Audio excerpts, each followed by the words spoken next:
오늘 행사는 아누팜 챈더 교수님, UC 유니버시티 오브 캘리포니아 데이비스 로스쿨 교수님이시고요. 이분이 이제 특별한 게 그 클리어리 가플립이라고 미국 뉴욕 5대 로펌 중에 하나입니다. 네, 거기에서 오랫동안 그 실무를 하신 경험이 있고, 그리고 그 연방법원 서기로도 아시겠지만 연방법원 서기로 일하는 것은 미국 변호사들한테 아주 영예로운 그리고 가장 학구적이고 또 가장 유능한 사람들이 가질 수 있는 그런 기회이기도 하죠. 이 데이터를 이 데이터의 위치를 국지화하는, 그러니까 데이터 서버를 어느 나라 안에 둬야 된다거나 이런 것들이 어떻게 인터넷의 발전을 저해하는지 이런 내용에 대해서 오늘 말씀을 듣도록 하겠습니다. Welcome, Dr. Anupam Chandler. So, in acknowledging others, I also want to acknowledge Ronaldo Lemos, a Brazilian legal academic who first proposed the Marco Civil in 2007 in an academic paper, and the Marco Civil is now law as of this week in Brazil due to his work and then the work of many others who followed in his footsteps. So the Marco Civil, I told Ronaldo I would mention his work here today, and so I want to make good on that promise. So the Marco Civil reflects a way to look at internet governance from the perspective of internet users. Okay, which is, you would think that that would be the way that we would approach internet regulation generally, but in fact it's approached from a very different perspective around the world. It's approached from the perspective that governments typically take, which is reflecting the interests that they most keenly, that have their greatest attention. And the Marco Civil turns and says, what do users want, and what will give them the rights in cyberspace that will most help them. 저는 또 브라질의 법률학자인 로날드 레무스 씨 얘기를 말씀드려야 될 것 같습니다. 로날드 레무스 박사님께서 2007년에 마르코 11의 개념을 처음 2007년에 논문에 발표를 했는데, 이번 주부로 마르코 11은 브라질에서 법안이 통과되었습니다. 로날드 레무스 씨께 직접 업적에 대해서 말씀을 드리겠다고 약속을 드렸고, 오늘 그 약속을 지키려고 합니다. 마르코 11은 인터넷 거버넌스를 사용자 시각에서 바라보고 해석을 하고자 합니다. 이것이 당연한 듯해 보이나 지금까지는 정부의 입장에서 정부의 이해관계를 앞세워서 인터넷 거버넌스가 진행된 것이 현실입니다. 마르코 11은 이 현실을 바꿔서 사용자 측에서 인터넷을 어떻게 사용하고 인터넷을 통해서 보호되어야 될 권리가 무엇인지의 시점에서 바라보고 있습니다. I'm sorry for making my translator's job so difficult, so I apologize, and I will try to discipline myself better. And speak in digestible chunks. So I want to talk about data nationalism. And what I want to say about it is that there was a kind of first generation of border controls on data. So the internet is at once everywhere and nowhere. The law typically has borders, but the internet doesn't. This was actually a comment made to me today by a reporter from the magazine Future Korea. And I think it really summed up the difficulties of relating the kind of global cyberspace with national legal systems. 오늘 저는 정부 국가주의에 대해서 말씀을 드리고자 합니다. 국경통제, 1세대 국경통제라고 볼 수 있는 부분에 대해서 처음 설명을 드리겠는데, 인터넷은 모든 곳에 있으면서 동시에 아무 곳에도 없는 것입니다. 어떤 면에서는 오늘 제가 퓨처 코리아 잡지의 한 기자께서 하신 말씀을 인용하고 싶은데, 인터넷은 국경이 없다는 점에서 다른 제어와는 구별이 됩니다. So what we see in the first kind of generation of efforts to create border controls, efforts to stop information flows coming into the country. And this would be what we might call as censorship. 1세대 국경 통제는 데이터가 국가 안으로 들어오는 것을 차단하는 것이었습니다. 일종의 검열의 형태를 띤 국경 통제였습니다. Now we see the second generation of border controls. And this is controls on information flowing out of the country. And this is what we might call data localization. 네, 2세대 국경 통제는 이제는 데이터가 국가 밖으로 나가는 것을 통제하는 것인데, 차단을 하는 것인데, 이거는 정보 국지화, 데이터 현지화라고 볼 수도 있습니다.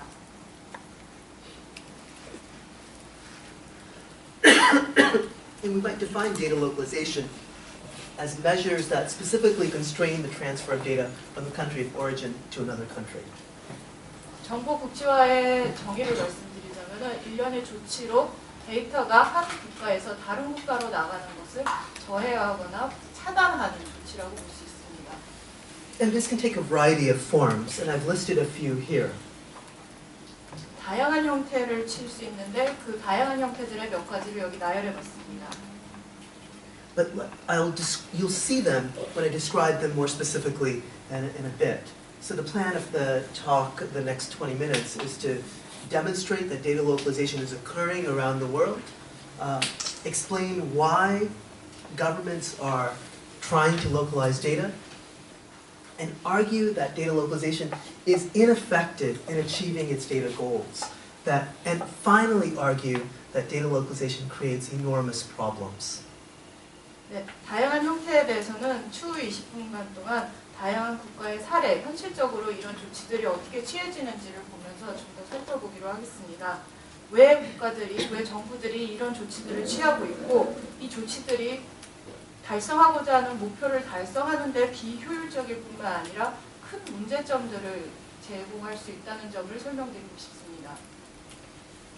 So let me begin by describing what's happening around the world, and I'm just going to hop around the world.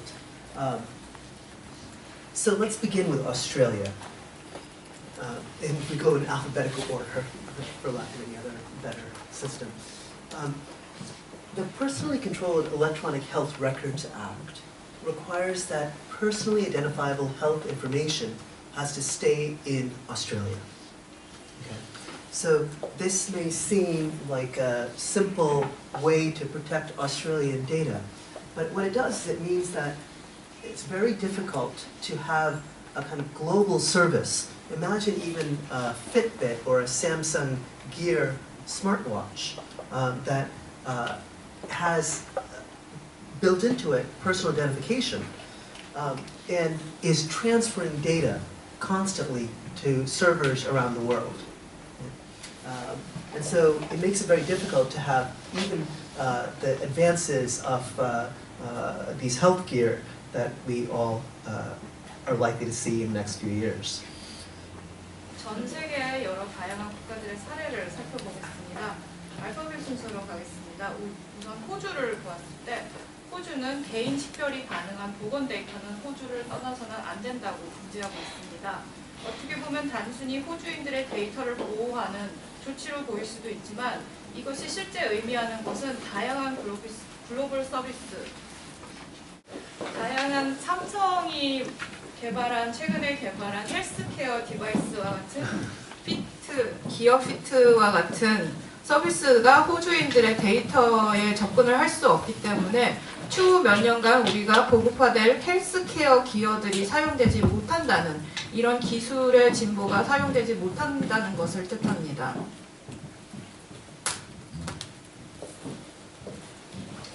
Now let's turn to Canada. So in Canada, the British Columbia statute in a 2004 amendment to the Privacy Act says that a public body must ensure that personal information in its custody is stored only in Canada, except where the user has consented to it being sent abroad. 네, 캐나다의 경우를 살펴보겠습니다. 브리티시 콜럼비아 주는 법률에 2004년 개인정보법안 개정안을 통해서 공공기관이 보유하고 있는 데이터들은 정보 주체의 동의 없이는 해외에 나갈 수 없다고 금지하고 있습니다. Now, I know what many of you are thinking. Consent is something that one could obtain, right? You can ask someone before sending their data abroad. But the official interpretation of this rule actually uses the example of an email, where a student at British Columbia travels somewhere, let's say California for vacation, and she writes an email about a fellow Canadian. So, because she's now written something that's personal information about a Canadian, you would need that second Canadian's consent also. So in other words, it would allow email to be located in the United States only if you had permission of every person you talked about in an email. 네. 그러면 이 말씀을 듣는 분들은 동의를 얻는 것은 쉽지 않은가라고 생각하실 수 있는데, 공식 해석에 따르면은 공식 해석이 이메일에 관해서 나온 게 있는데, 가령 BC 콜롬비아 대학생이 해외 캘리포니아와 같은 곳에 방학을 하면서 그 이메일을 적으면서 함께 시간을 보낸 동료 캐나다인에 대해서 적는다면은 이메일에 대한 그 이메일을 쓴 캐나다인의 동의뿐만 아니라 이메일에 그 묘사가 된 캐나다인의 동의까지, 이메일에 언급된 모든 캐나다인들의 동의가 있어야지만 이 이메일이 미국 내 서버에 저장될 수 있다는 것을 의미합니다. So imagine an email system where you have to get the consent of everyone you talk about. 이메일을 적는 자가 이메일에 언급한 모든 사람들의 동의가 요하는 이메일 시스템을 생각해 보십시오. Okay. So, China. You may not be surprised that China has data localization guidelines. So, again, the consent is a possibility, or the consent of a regulatory authority, which is added here. You can't transfer personal information to abroad. 중국도 역시 놀랍지 않게 데이터 현지화에 대한 지침들이 있습니다. 정보 주체의 동의뿐만 아니라 중국의 경우는 권한 당국의 동의가 있어야지만, 승인이 있어야지만 데이터가 해외로 이전될 수 있는 그런 지침들이 있습니다. And let's look at the European Union. The European Union has allowed data transfer to the United States under what's called a safe harbor, which is negotiated with the United States in the year 2000. But now the European Union is reconsidering the safe harbor. EU와 같은 경우에는 Safe Harbor, 안전지대 협약으로 통해서 2000년에 미국과 체결된 이 협정을 통해서 미국으로 데이터가 이전되는 것이 허용이 되고 있는데, 최근에 EU도 이 안전지대 법안을 재고려 중이라고 합니다. Let's look at Germany. In Germany, which has been very angry at U.S. surveillance, okay, perhaps there's only one other country as angry, which is Brazil, I think. The Chancellor has said European providers could offer security for our citizens so that one shouldn't have to send emails or other information across the Atlantic. 독일의 경우 최근에 있었던 미국의 감시 폭로에 대해서 상당한 불만을 토로했는데, 아마 독일과 브라질이 가장 큰 항의를 했던 것으로 생각이 됩니다. 독일 역시 국민들의 안보를 위해서 그 대서양을 넘어서, 즉 미국으로 이메일과 기타 정보들이 흐르는 것을 차단해야 된다고 얘기가 나오고 있습니다. And let's look at India. Now, India's new data privacy law would allow overseas transfer, again, only with consent. Now, the rule was written, 인도 역시 국외로 이 데이터가 이전을 하기 위해서는 정보 주체의 동의가 필요하다고 규정하고 있습니다. So, Indian companies quickly realized that you could no longer, under this rule, have outsourcing to India. 이 법률 하에 인도 기업들은 인도로의 아웃소싱이 불가능하다는 것을 재빨리 깨닫게 되었습니다. Imagine a law that would single-handedly destroy Bangalore's industry. 하나의 규정만으로 방갈로 전체의 산업이 파괴될 수 있는 상황입니다. Because when information is being processed in India, typically we don't require the consent of the subject about whom that information is being processed. 인도에서 정보가 처리될 때는 그 정보의 주체에 대한 동의가 필요 없는 게 원래입니다. So India rapidly modified the law. 인도는 따라서 재빨리 법을 개정하였습니다. But it did so in a way that ultimately largely incentivizes companies to stay out of India. 하지만 법률이 개정된 방안에 따르면은 기업들이 인도에 남지 않고 인도 외의 지역에 남는 것이 오히려 더 유리한 측으로 방향으로 개정이 되었습니다. In Indonesia, Indonesia has been going back and forth on a regulation regarding electronic systems. So an electronic system operator for the public service, quote unquote, is obligated to put data centers in Indonesia. 인도네시아도 전자 시스템에 관한 한 법에 대해서 그간 계속 변화를 보여왔는데 공공 서비스의 경우는 정보가 국내에 있는 서버에 저장되어야 된다고 규정을 하고 있습니다. Key question here was what is a public service? 여기서 주 질문은 그럼 공공 서비스는 어떻게 정의되는가였습니다. It seems under the most recent interpretation, a public service is not a typical social media or internet company. 최근 해석에 따르면은 공공 서비스라는 게 소셜 네트워크나 미디어 서비스를 의미하지는 않습니다. But at the same time, Indonesia is creating a draft regulation that would require disaster recovery centers to be located in Indonesia. 하지만 인도네시아의 최근 또 법률 움직임이 재난구조센터가 인도네시아 내에 위치해야 되는 것을 규정하는 그런 법안을 제정하는 움직임이 있습니다. So, which seems a curious requirement for a country that has had a significant share of its natural disasters.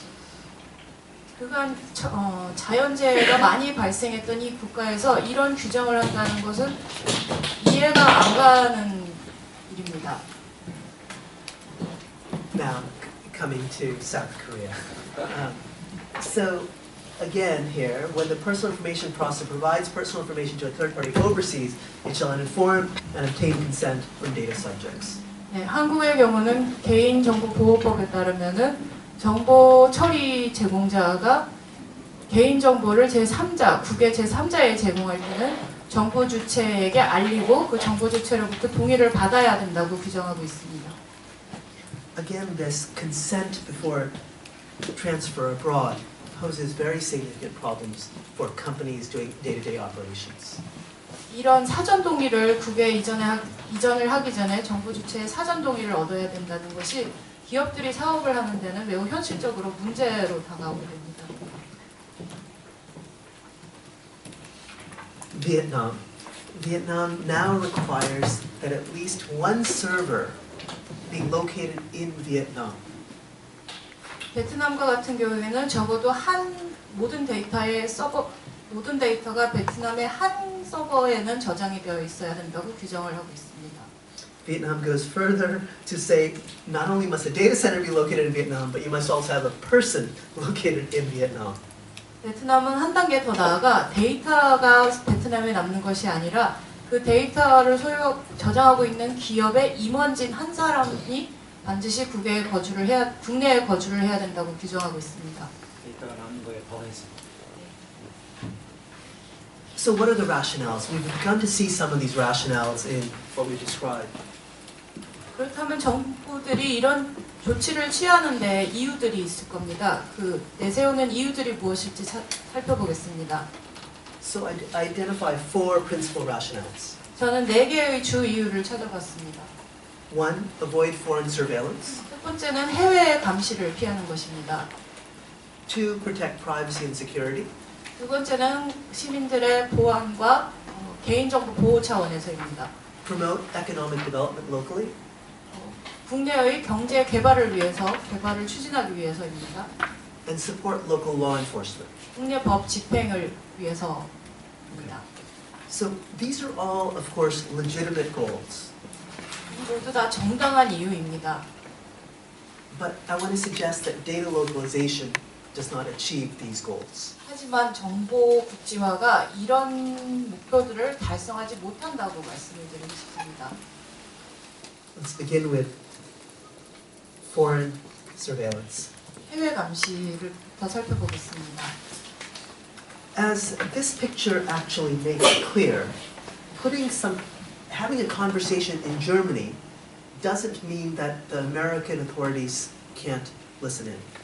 그림을 보면은 그림이 독일 내에서 대화를 한다고 그것이 미국의 감시 당국의 귀에 들어가지 않는다는 것을 의미하지는 않는 게 보여집니다. This is the front page of the German magazine Der Spiegel, which describes what it calls Das Nest, on top of the U.S. Embassy. 이 독일 델 스피글지의 표지인데요. 미 대사관, 주 독일 미 대사관 위에 있는 감시 다스 네스트라는 감시 체제를 보여주고 있습니다. 감시 기기를 보여주고 있습니다. Of course, upon reflection, one realizes that the United States concentrates its surveillance activities abroad. 생각해보면 미국 정부는 보통 감시를 국내에서 시행하지 않고 국외에서 시행하는 경우가 더 많습니다. In fact, when it's operating abroad, the NSA has the fewest constraints in U.S. law. 미국의 국가안보국은 해외에서 활동할 때, 국내에서 활동할 때보다 제한의 수준이 덜합니다. When it's operating within the United States, the NSA is always worried that it's going to include American data in its gathering. 국가안보국은 미국 내에서 활동할 때 미국 시민이 연루된 사건의 감시에 대해서는 매우 민감하게, 매우 조심스럽게 그 작전을 시행합니다. And its operations domestically are scrutinized much more heavily. NSA가 미국 내에서 하는 작전들이 훨씬 더 높은 수준의 관리 감독을 받기 때문입니다. There has been some improvement on American surveillance practices abroad. The Presidential Policy Directive 28 says that all persons should be treated with dignity and respect, regardless of their nationality. 일부 개선된 점들이 있는데 대통령 정책령 28에 보면은 모든 사람들이 국적 불문하고 존엄성 있게 대우를 받아야 된다고 하고 있습니다. Okay. Muscular and Bull Run, by the way, are two of the NSA code names for operations overseas. 머스큘러가 볼런은 NSA가 해외에서 시행하고 있는 작전들의 암호명입니다. The second asserted rationale is that it helps with privacy and security. 두 번째 정부들이 내세우고 있는 이유는 보안과 개인정보 보호를 위해서입니다. But in fact, information gathered together in one place, localized in one place, means that all information about people is available, collected together in one, what we might describe as a honeypot. 정보를 근데 한 군데에 집중해서 수렴해서 현지화하는 것은 오히려 꿀 항아리를 하나 가령 만드는 것으로 볼 수 있습니다. 다양한 범죄자들이 이곳에 더 들어오게 만드는 인센티브가 될 것입니다. And another fundamental problem that one learns from the history of protectionism 보호주의의 역사를 통해서 우리가 배울 수 있는 교훈이 또 하나 있습니다. is that the protected local provider is less likely to provide the best service in comparison to a global provider that's subject to global competition. 네, 보호를 받고 있는 국내 제공업체가 해외에서 국제 무대에서 경쟁을 해야만 하는 업체보다 서비스의 질이 떨어지게 마련이라는 점입니다. It's competition in these spaces that improves privacy and security practices of these corporations. 기업의 보안과 개인정보 보호를 위해서 가장 필요한 것은 경쟁입니다. 경쟁을 통해서 이런 분야들이 보장을 받게 됩니다. Indonesia, for example, one of these countries that is promoting this, has been called a hacker's paradise. 정보 국지화를 추진하고 있는 한 국가인 인도네시아는 해커들의 천국이라는 별명을 쓰고 있습니다. So bringing all information about Indonesians into Indonesia is likely to help criminal hackers obtain information about Indonesians. 인도네시아 국민들의 모든 데이터를 인도네시아 내에 저장하는 것은 사이버 범죄자들이 인도네시아로 들어오게끔 만드는 것입니다. I, by the way, am not making a claim that this is in fact the case, that Indonesia is this. What I'm trying to suggest, so I want to be careful. 이것은 제가 주장하는 것이 아니고 제가 이 말씀을 드리는 인도네시아를 이렇게 부르는 것은 절대 아니라는 것을 말씀드리고 싶습니다. But just simply to point out that localizing data will still expose it to hackers, either locally or from abroad. 제가 이 사례를 언급하는 것은 데이터를 현지화한다고 해커들로부터 보호되는 것도 아니고 외부의 위험 요소로부터 노출이 안 되는 것은 아니라는 것을 보여드리고 싶습니다. So another argument that's made is that it promotes economic development. 정보 현지화를 추진하는 또 다른 이유는 국가의 경제 발전을 위해서라는 이유가 있습니다. But in fact, of course, it raises costs for local business. It reduces access to global services for consumers. I'll just read this out loud if you can. It hampers local startups which can't access global services. It interferes with the use of the latest technological advances. 네, 하지만 현실적으로 데이터 현지화는 국가 기업들의 비용을 오히려 상승시키고 글로벌 서비스에 대한 소비자들의 접근을 제한시키고 현지 스타트업들의 사업을 오히려 저해하고 클라우드 컴퓨팅과 같은 최근의 기술 진보를 사용하는 데 방해를 합니다. So, let me explain each of these advances and how they might be hampered by data localization. 지금 여기 나와 있는 기술 진보 하나씩 살펴보면서 정보 국지화가 왜 이런 기술 진보들을 방해하는지 설명드리겠습니다. So, if we make data localization an obligation, it's very difficult to access clouds outside the country.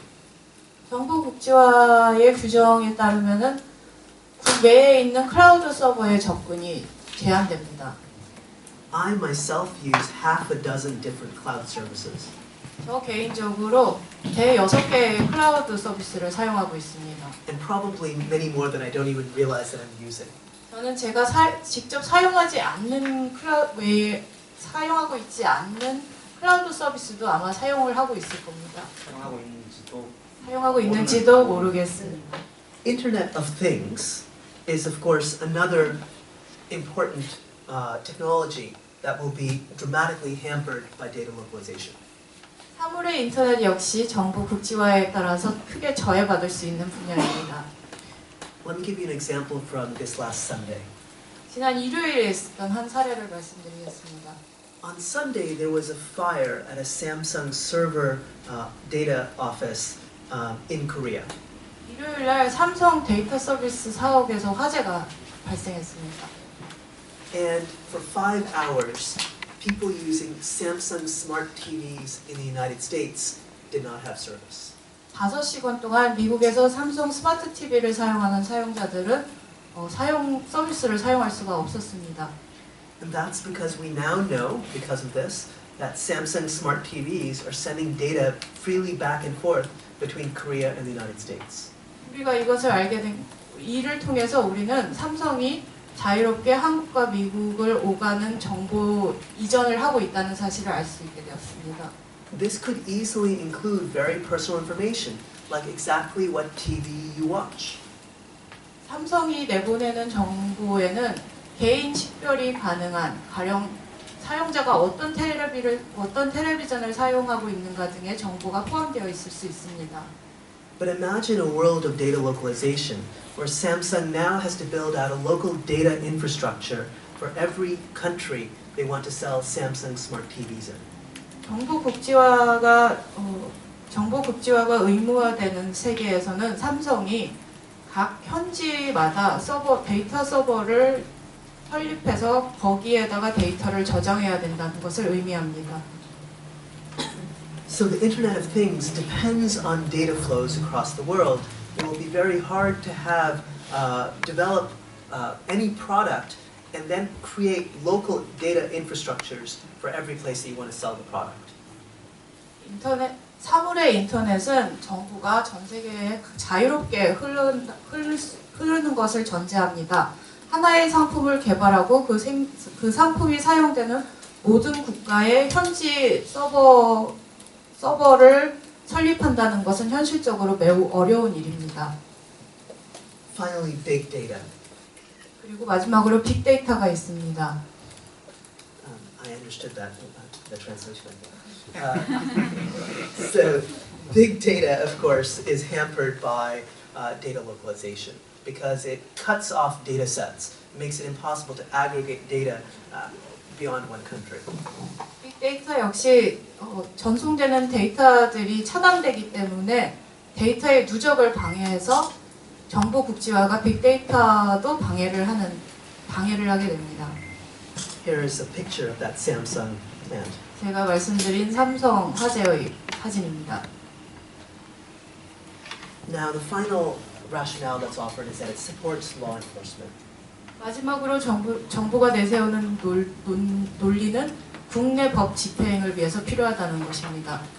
But in fact, it may well cause people to flee to more marginal services.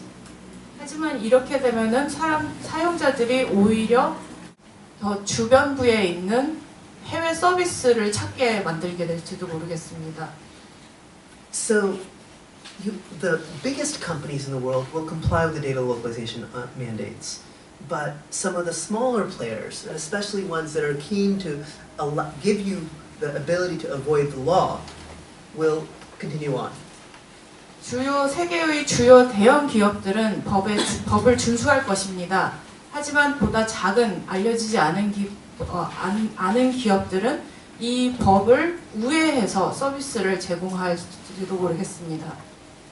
So, law enforcement may actually be hampered as people turn to services that are harder for the government to find. 따라서 사람들이 정부가 관리하지 않는 서비스들을 더 사용하기 때문에 법 집행이 오히려 더 어려워질 수가 있습니다. Or perhaps less willing to cooperate with legitimate requests of the government. 또 기업들이 정부가 내세우는 정당한 요청에도 준수하고자 하는 의지가 없어지게 만들 수도 있습니다. Edward Snowden, for example, didn't use Gmail. He used LavaBit. 에드워드 스노우든 같은 경우에는 지메일을 사용하지 않고 라바빗이라는 이메일을 사용했습니다. An email service no one had ever heard of before Edward Snowden. 에드워드 스노우든 전에는 아무도 듣지 못했던 이메일입니다. So, the problems. 문제점에 대해서 말씀을 드리겠습니다. And this is from the headline this morning, or yesterday morning. 이것은 어제 나왔던 헤드라인입니다. Russian social media CEO quits, flees country.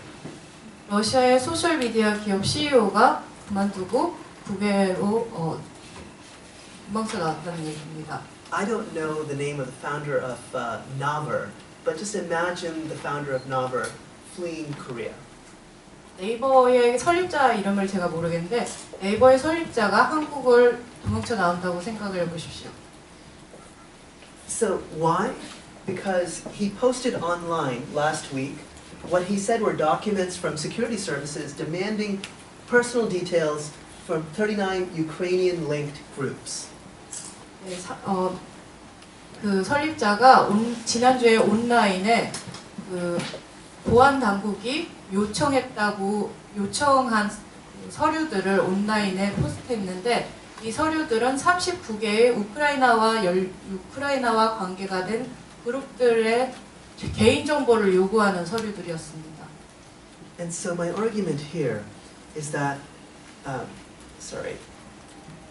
the argument here is that data localization plus censorship equals total control. 제가 말씀드리고 싶은 것은 정보 국지화와 검열을 합친다면은 완전한 통제가 된다는 것을 의미합니다. So if you imagine this scenario where everything has to be localized within a country, and the country then now has the power to censor that information or demand information about everyone in the state, then you have an immense power in the local authorities. 모든 정보가 국지화되고 국지화된 정보에 검열이 가능하고 정보가 그 어떤 데이터도 요구를 하고 그 어떤 데이터도 검열을 하게 된다면 정보에게 막강한 힘이 주어진다는 것을 의미합니다. This is something to be worried about, not just in countries like Russia with a history of dictatorial rule. 이거는 과거 독재 정부의 역사가 있는 러시아와 같은 국가에서만 걱정할 일이 아닙니다. But also in liberal states like the United States. 미국과 같은 자유주의 국가에서도 걱정할 만한 일입니다. This much power, this much information in the hands of the government will lead to abuse. 정부에게 이렇게 막대한 권한을 부여하는 것은 반드시 권력의 남용을 일으킬 것입니다. Data localization is a way for the local government to gain control over the internet. 정보 국지화는 국내 정부가 인터넷을 통제할 수 있는 권한을 주는 것이나 다름없습니다. In ways that are ultimately likely to be abused. 그리고 그런 권한은 결국은 남용이 될 것입니다. And this perhaps is the most important single worry about data localization. 이게 정보 국지화에 대해서 우리가 가져야 할 만한 가장 큰 우려 사안이라고 봅니다. And with that, I'll end and take questions. 그리고 이것을 마치고 질의응답 시간을 갖겠습니다. I have some additional reading homework assignments. 네, 감사합니다. 다음으로 질의응답을 곧바로 하기 전에 저희 지정 토론자이신 박광배 변호사님께서 토론을 해주시겠고요.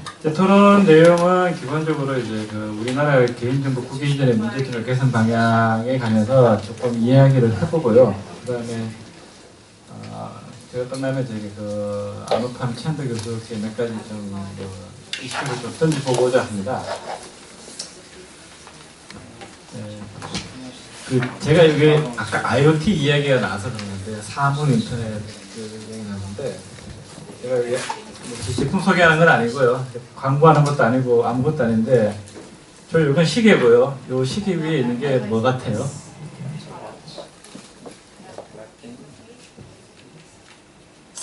이게 쉽게 말하면은 스마트 만보기입니다. 스마트 스태컴퓨터.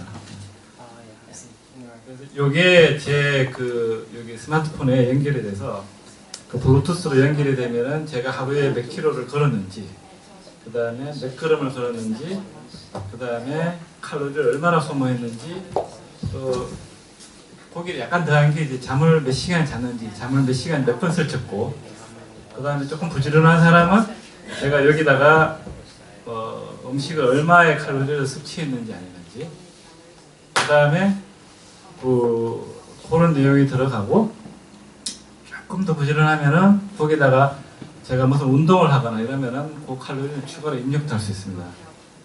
근데 요걸 만드는 회사는 매니팩처링은 메이드 인 차이나고, 요걸 오퍼레이션 하는 데는 저기 미국 회사예요. 핏비트라는. 핏빛. 근데 처음에는 아무 생각 없이 했어요. 그리고 여기 보면은 매일 내가 몇 시에 일어나서 몇 시에 자고 어떤 시간대에 활동을 많이 하고 많이 활동한 시간과 적게 활동한 시간도 구별해요.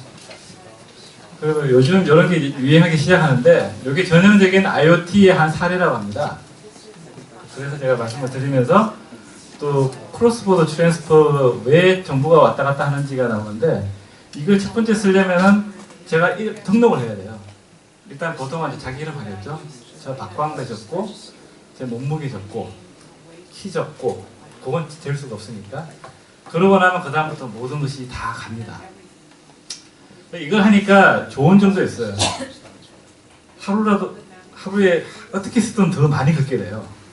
건강에 참 도움이 되는 것 같고 매일매일 내가 몇 시간 잤는지 오늘 너무 적게 잤네? 조금 더 잘 자보자. 그 다음에 이게 운동이 부족해. 더 해야겠고 아주 긍정적인 효과가 있습니다. 근데 또 한편 생각하니까 제가 아침에 일어나서부터 잠들 때까지 심지어 잠자는 동안에 얼마나 뒤척인다까지 이 정보가 그대로 어딘가에게 갈 수도 있겠구나 하는 생각도 들어요. 그게 저는 사실 그건 잘 모르겠어요. 제 노트북 제 스마트폰 안에만 그 데이터가 있는지 미국으로 가는지는 제가 확인을 안 해봤는데 충분히 미국으로도 갈 수도 있을 것 같아요. 아마도 조금 더 내용이 복잡해지면은 충분히 이게 가는 게 필요한 부분이 있을 겁니다. 왜냐면은 어떤 정보는 아마 제가 지금 말씀드린 정보 정도는 아마 여기 스마트폰 안에서 자체적으로 처리가 될 텐데 다른 사람과 어떤 데이터 비교, 특히 이 얘기 보면은 자기 친구를 등록할 수 있게 해놨습니다. 자기 친구를 등록해서 그 친구는 오늘은 이 친구가 나보다 더 많이 걸었네, 이 친구는 나보다 적게 걸었네. 그러면 이제 서로 경쟁도 되고 더 긍정적인 효과도 있어요. 서버에 그 데이터가 다 저장된다는 전제로 보면은 이건 분명히 이제 우리 한국에서 개인정보법을 적용하는 기준에 될 땐 이건 개인정보예요. 개인정보인데 그러면은 어딘가에 해외 서버에 갈 것이고 또 그거에 대해서 부정적으로 생각하면 야 이게 잘못됐다. 왜 나의 모든 24시간 나도 다 모르는 그런 정보들이 나도 잘 모르는 외국에 가 있느냐. 거기에 대한 거부감이 있는 것 같고 그게 우리나라의 개인정보 관련된 규정에서는 옵틴 동의라고 하죠. 사전 동의. 사전 동의 어디서 알아? 저 사전 동의 했는지 자신 없어요. 잘 모르겠어요. 근데 한 가지 확실한 거는 제가 사전에 이게 동의가 요구됐고 제가 동의를 하지 않으면 저는 이 서비스를 받을 수가 없어요. 그럼 여기서부터 혼란이 오는데 뭔가 이 좋은 서비스 갖고 또 마찬가지로 우리나라 기업도 분명히 이걸 할 수 있을 것 같아요. 별로 어려운 기술 같지도 않아요. 비교적 쉬운 기술이고 특히 우리나라의 회사들이 제조 기술이 뛰어나니까 요즘 이 제조 기술과 IoT는 이 매뉴팩처링 된 제품하고 인터넷 이것이 모든 것이 아우러져서 연결되어서 이루어지는 서비스이기 때문에 정보의 이전은 의외로 빠른 시일 내에 지금 상상하는 것 이상으로 빨리 국외 이전, 국경을 없이 왔다 갔다 하고 있는 게 현실이 아닌가 싶습니다. 이제 그런 전제하에서 이제 제가 이제 토론을 하고자 하는 내용을 설명을 좀 드릴 건데요. 이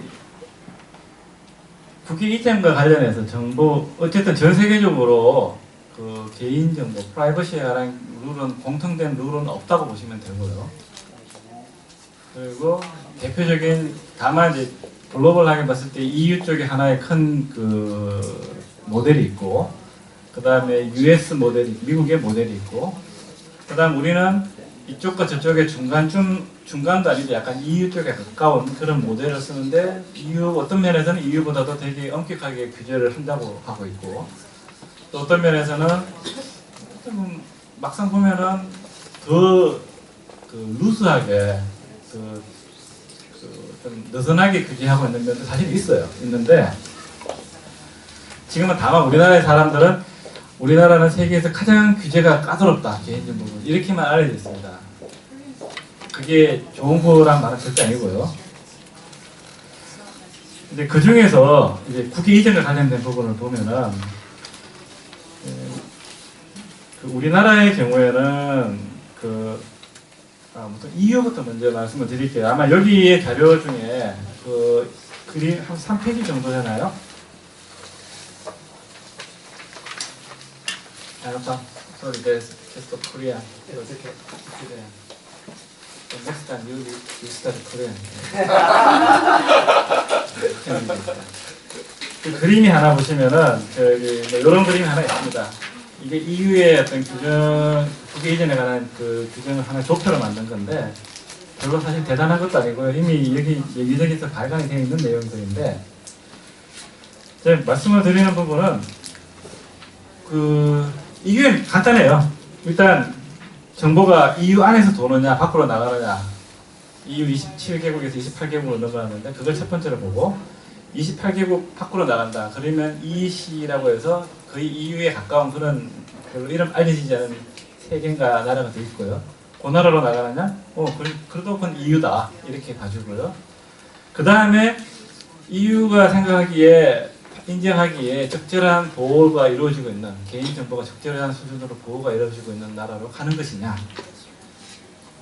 그런 나라는 한 10대 꽤 나와 있는데요. 가장 최근 게 뉴질랜드, 이스라엘, 콜롬비아 뭐 이런 나라들도 있고 그 다음에 세이프 하버가 적용되는 경우에는 미국의 세이프 하버가 적용되는 지역에 권역에 있는 국가들 뭐 이런 식으로 많지 않은 나라들이 이 정도 나라는 안전한 개인정보를 적절하게 보호하고 있다고 EU에서 인정한다는데 그런 나라로 이전하는 것이냐 그걸 한번 봅니다.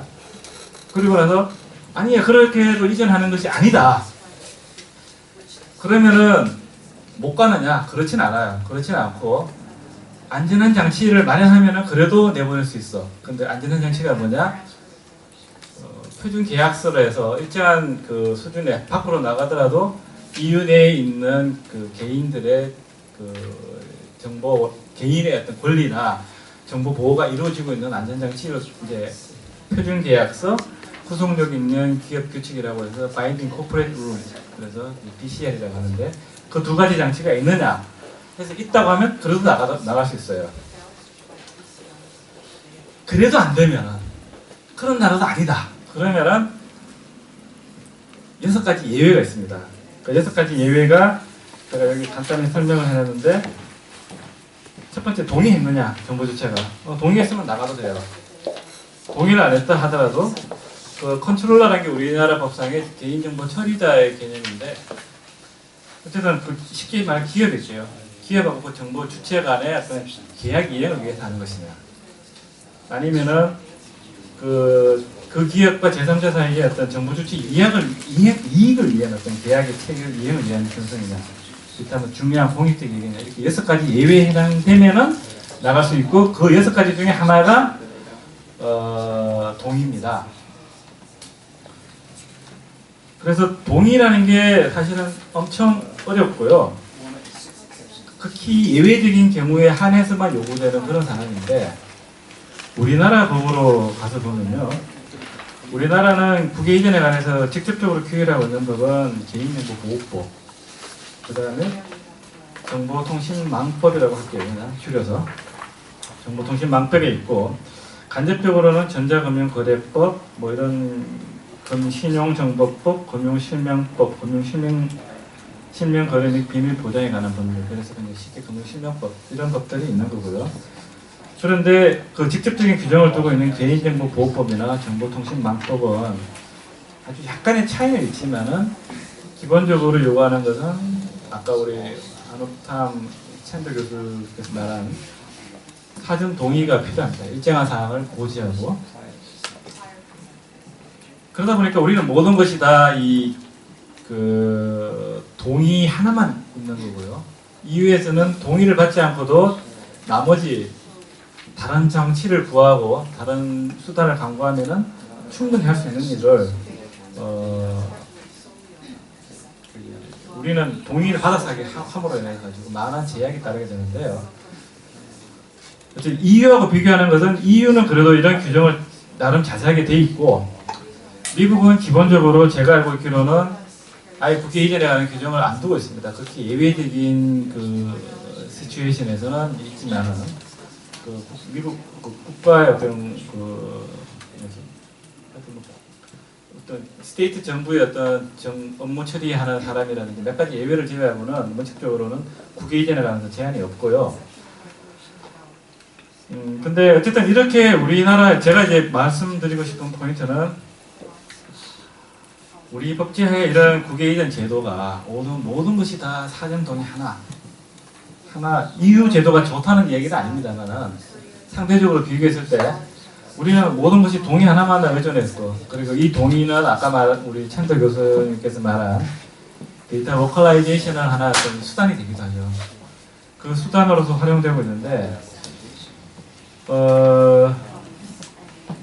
이게 어떤 문제가 있느냐 하면은 모든 것이 개인의 동의인데 사실 제가 아까 여기서 처음 시작할 때 말씀드렸죠. 저 이거 분명히 제 개인정보가 아마 미국으로도 갈 것 같은데 동의를 했다는 기억이 없어요. 솔직히 이건 아마 미국 기업이라서 잘 찍히지 않아서 그런지 모르겠는데 근데 만약에 동의를 했다면 저는 이 서비스 못 받는 거예요. 우리나라 기업도 똑같이 대한민국 안에서밖에 비즈니스 못하게 되죠. 해외로 나갈 방법이 없어요.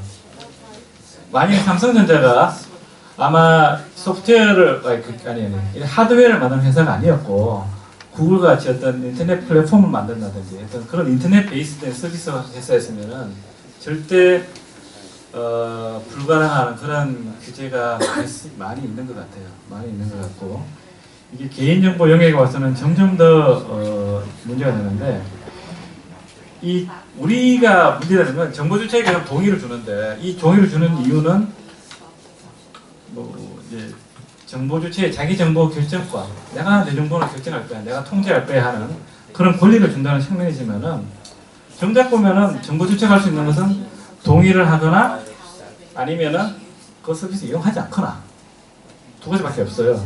그런데 거의 대부분은 동의를 할 수밖에 없고 동의를 그리고 그 과정에서 그래도 모르니까 이런 정보 알려줘, 저런 정보 알려줘, 어느 나라로 가는 것이냐, 누구한테 가는 것이냐, 얼마나 오래 있을 것이냐, 뭐 이런 정보를 알려주게 돼 있는데 그거 알려준다고 해서 자기 정보가 잘 보호되는지에 대한 판단할 방법이 아무것도 없습니다. 이 세상에는 구글도 있고 마이크로소프트도 있고 아마존도 있고 큰 회사가 많지만은 거의 대부분의 기업은 해외에 있는 기업은 이름도 못 들어봐요. 저도 이 회사 이름 처음 들어봤거든요. 알 방법도 없고. 그러고도 동의만 유일한 수단이라 실제로 이거는 잘못돼도 정말 잘못된 제도가 아닌가 하는 게 제 생각이고요. 그리고 사실은 그 개인정보 쪽에 어떤 업무를 하시는 뭐 변호사님, 뭐 교수님들 아니면 여러 뭐 기업에 계신 분들도 마찬가지인데 여기에 대해서 많은 불만을 가지고 있고 반대를 하고 있는데 이런 제도가 잘못됐다는 것이고 그 다음에 이게 또 반대로 생각하면은 기업 입장에서는 이게 참 좋은 제도이기도 해요. 뭐냐면은 뭐 어쨌든 간에 동의를 얻으면은 그 다음은 나는 자유로워요. 기업은. 동의를 얻었기 때문에 당신이 동의한다지 않냐, 어떤 회사에 갔는데 어떤 회사에서 어떤 목적으로 간다고 내가 다 밝혀줬고 예스냐 노냐 물어봤더니 예스라고 체크를 했고 그러니까 정보는 갖고 갔는데 보니까 그 기업은 엉망이었고 정보관리 전혀 안 되고 있고 그럼 난 책임이 없어요. 그게 또 우리나라 현실이고 그 다음 더 나아가서는 거기서 잘못됐어요 뭐가. 그러면 미국에 가서 소송을 해야 될 것 같은데 가만히 생각하니까 내가 개인정보 유출되면은 지금까지 나온 게 10만원, 20만원, 30만원 다 있었던 것 같은데요. 뭐 그걸 위해서 미국 변호사한테 뭐 어떻게 짧은 영어로 쓸 수도 없고 결국은 보호도 못하면서 이 제약만 하는 이게 현재의 문제가 아닌가. 그런데도 불구하고 현실은 이미 우리가 알고 있기도 훨씬 전에 정보는 이미 국경을 넘나들고 있고요. 이거는 날이 갈수록 그 속도는 가속화되는 것 같고요. 제가 느끼기에. 그래서 이 제도는 조금 잘못된 제도다. 그리고 고쳐져야 된다는 게 첫 번째 생각이고 그 다음 두 번째로 그럼 어쨌든 간에 동의를 얻는다 치면 그 동의가 제대로 된 동의여야 되는데 이 사전 고지 일정한 사항을 미리 알려주고 그 다음에 동의를 받는 소위 informed consent를 하는 프로세스를 하기 위해서 이렇게 하고 있는데, 근데 사실 살다 보면은 저도 이제 자문을 해본 적이 있는데 리모컨으로 동의를 받아야 돼요. 경우에 따라서는. 그 현재 규정은 PC에서 편하게 클릭 읽어볼 수 있으면 읽어보고 이렇게 하는 시스템을 예상하고 있지만은 현실에 가서는 정말 다양한 형태로 정보가 이전될 수밖에 없고, 또 더 중요한 것은 거기에 하나하나 항목을 가르쳐준들 정보 조작에 아무런 의미가 없는 그런 정보들만 가르쳐주고 이해하기도 어려운 부분이 되게 많고, 요거는 뭐 국회 이전에 관련 한정된 문제는 아니지만 우리나라의 개인정보 제3자 이전 동의를 받을 때 모든 제3자 이름을 리스트업을 다 하라고 하는데요. 실제로 제가 했던 케이스에는 그거 다 하니까 3만 몇천 개가 돼요. 3만 몇천 개를 과연 어떻게 이 리스트업을 다 하냐. 물론 이제 뭐 리스트업을 3만 개 다 못하고 카테고리를 나누고 내려가고 막 이렇게 해서 쭉쭉 할 수 있는데, 그게 무슨 의미가 있으면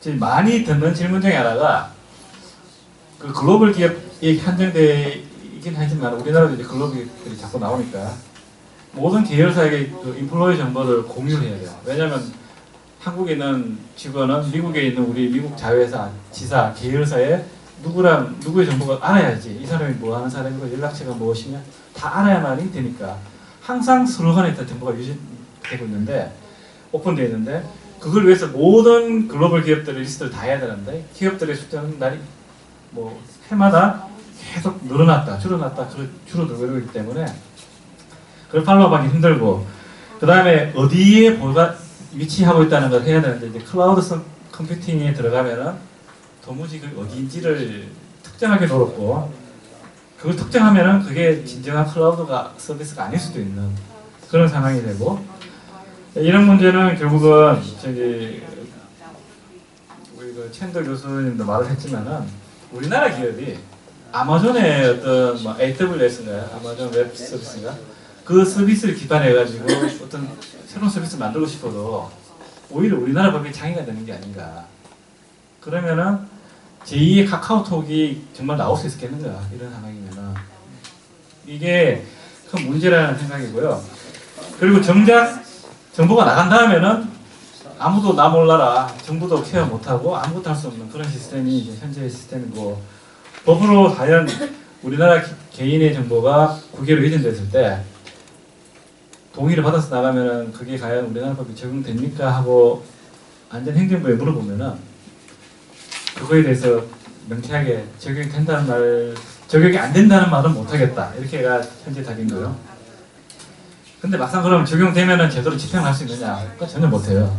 아무것도 할 수 없는 게 현실이라 이건 분명히 아닌 거다. 이런 제도는 정말 빨리 뭔가 개선이 돼야 되는데, 그래서 제가 생각하는 개선점은 이런 형식적인 동의는 다 필요 없고, 동의만 요구하는 거는 경우에 따라서 동의가 필요해요. 내가 이집트에 여행을 가는데 내 개인 정보가 이집트에 있는 여행사에게 가야죠. 그래야 그 사람이 내가 여권 정보도 받아보고 내 일을 해줄 거 아닙니까? 근데 이집트가 개인정보 보고 잘 못해요. 예를 들어서 아마 못하는 것 같아요.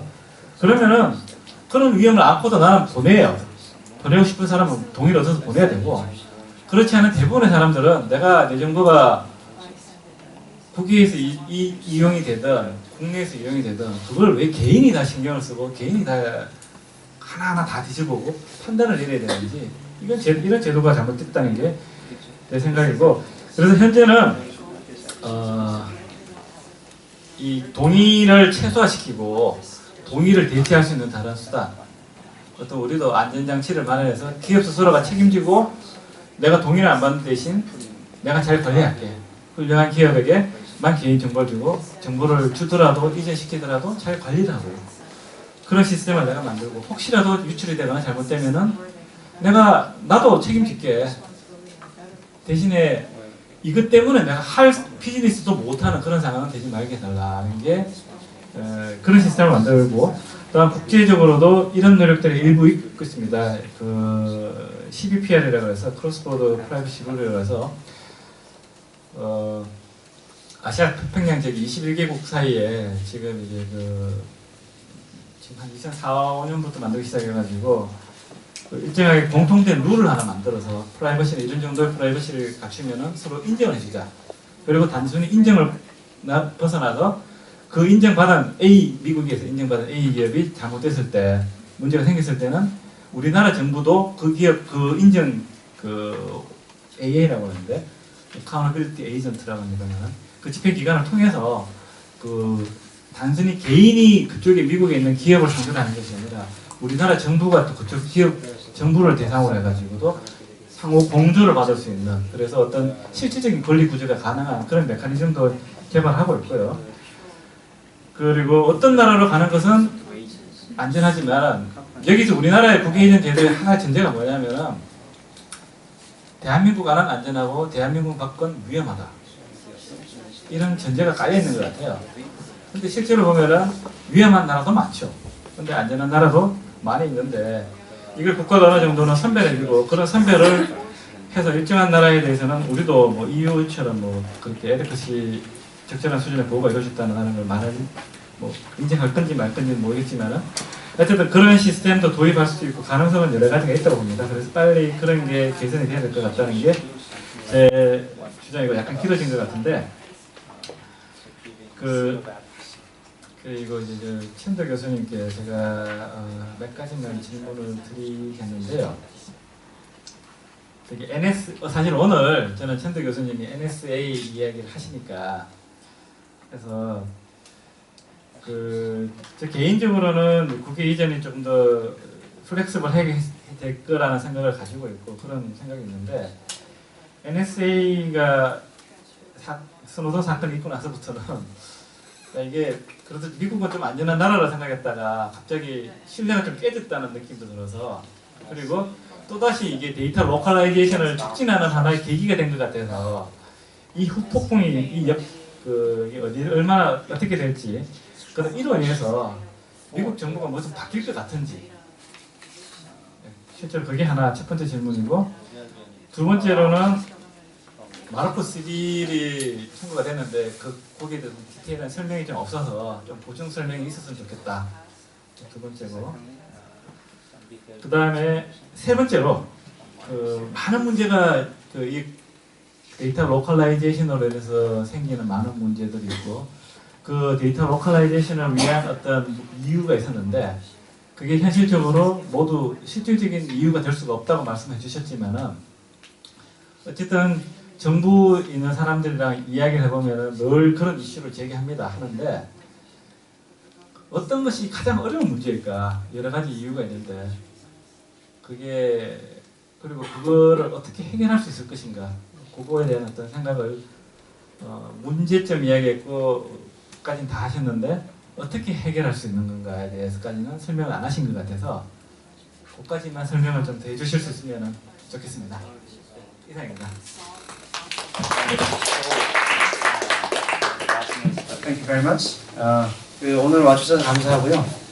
사실은 저도 아주 제가 정말 물어보고 싶은 질문, 또 이제 여러분들도 아마 물어보고 싶은 질문은 우리나라 같은 경우 지금 1억 개 개인정보 유출이 올 초에 있었는데 그럼 이제 과연 이 데이터 로컬라이제이션을 하는 게 또는 데이터 로컬라이제이션 안 하는 게 이런 개인정보 유출을 더 막을지 아니면 개인정보 유출을 더 조장할지 이 질문이 아마 우리 한국인들한테 되게 중요하지 않나 생각합니다. 아마 이제 질문을 하게 되면 제가 답변은 예상이 됩니다. 이게 결국에는 데이터 센터들, 데이터 저장 방식들, 또 데이터 위치를 이용자들이 자유롭게 선택할 수 있어가지고 이 업체들이 더 좋은 보안 같은 것들을 가지고 서로 경쟁을 하도록 해줘야 그 업체들이 이제 최고의 정보 보안을 제공하게 될 것이다. 가 답이 아닐까 생각을 하고요. 여튼 오늘 끝까지 지금 9시 반 되는데 한 2시간 조금 못 되겠습니다만 자리 지켜주셔서 감사하고 오늘 그렇게 강의 많이 하신지 몰랐습니다만 그 강의해 주신 천대 교수님께 다시 한번 박수.